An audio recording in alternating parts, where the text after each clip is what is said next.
जय श्री राम, हर हर महादेव। आज मैं आपको दिखाऊंगा नॉर्मली खेतों के आसपास मेड़ों पे होने वाला जो एक पौधा है जिसे बोलते हैं लटजीरा, औंगा या देसी भाषा में चिड़चिटा। ये एक कॉमन पौधा है। ये रहा, ये कॉमन पौधा है जो हर जगह बड़ी आसानी से मिल जाता है भैया। तो इसके यूज़ तो बहुत ज़्यादा हैं, लेकिन इसका मैं केवल एक ऐसा ही उपयोग बताऊंगा जो सभी की लाइफ में बहुत ही ज़रूरी है। आजकल हम लोग सुबह उठते ही जो ना एक पेस्ट करते हैं भाई, कि भाई कोलगेट का, पेप्सोडेंट का, जिसका भी है उसका पेस्ट करते हैं दांतों को ठीक रखने के लिए। उसके बावजूद भी दांतों में इतनी परेशानियां आ रही हैं कि एक उम्र से पहले दांत जो हैं वो खराब हो जाते हैं। किसी के मसूड़े बेकार हो जाते हैं, किसी के दांत, किसी की डांट।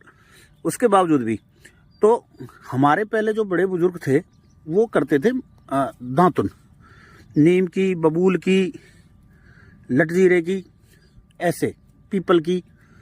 तो आज जो मैं बता रहा हूँ वो बताऊंगा लटजीरे के बारे में। ये जो लटजीरा है इसको आप इस तरीके से उखाड़ लेंगे और उखाड़ने के बाद में ये जो डंडी दिख रही है, इन डंडियों को आप दातुन के रूप में उपयोग अगर करते हैं लगातार, तो आप देखेंगे कि जो आपके मसूड़ों की, दांतों की, दाढ़ों की जो समस्या है वो जीवन में आपको परेशान नहीं करेगी।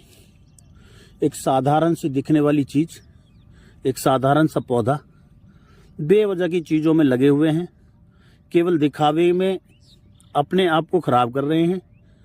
कोई फ़ायदा हो नहीं रहा है, पैसा लगा रहे हैं, केमिकल को पेस्ट के रूप में दांतों में लगा करके उनसे और बीमारियां ले रहे हैं। लेकिन जो प्रकृति ने हमें मुफ्त में दिया हुआ है उसे हम यूज ही नहीं कर रहे हैं। ये बहुत आम समस्या हो गई है। एक मैंने वैद्य जी का बहुत पुराना एक लेख पढ़ा था एक बुक में। उन्होंने बताया हुआ था कि एक 85 साल की उनकी जो माताजी हैं, उनकी माताजी को 85 साल में भी कोई दांतों का रोग नहीं था।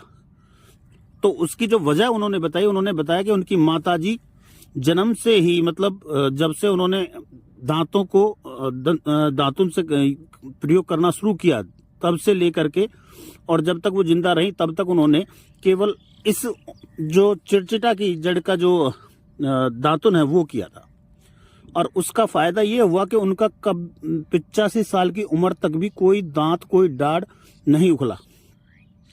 इसके जो उपयोग करने का तरीका है, जो गांव है भाई वो तो ताजा भी रोज ले सकते हैं, लेकिन जो शहरों में लोग रह रहे हैं या कुछ